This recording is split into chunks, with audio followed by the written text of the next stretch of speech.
જયરામભાઈ વાદી, રહેવાનું મારું બરોડા છે, પણ અહીંયા કામસર આવ્યો હતો. પછી અચાનક જ મને પ્રોબ્લેમ યુરિનનો થયો, એટલે મેં તાત્કાલિક આ ડૉક્ટરનો મારા એક સંબંધી મહેશભાઈ વાદી કરીને છે, એના મારફત મેં આ હોસ્પિટલનો કોન્ટેક કર્યો. એ લોકોએ મારા બધા રિપોર્ટ કર્યા.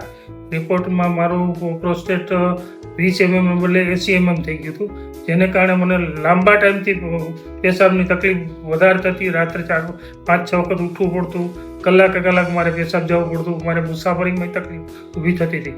પણ આ તાત્કાલિક મને રિપોર્ટ થયા પછી મને એવી સલાહ આપી કે તમે દવાથી આવી જશે, પણ લાંબે ટાઈમે ઓપરેશન તો કરવું જ પડશે. એટલે મેં પછી તરત ડિસિઝન લઈ લીધો અને મેં તરત બીજે જ દિવસે ઓપરેશનમાં મારો કેસ લઈ લેવાની રિક્વેસ્ટ કરી. એ લોકોએ સર સ્વીકારી.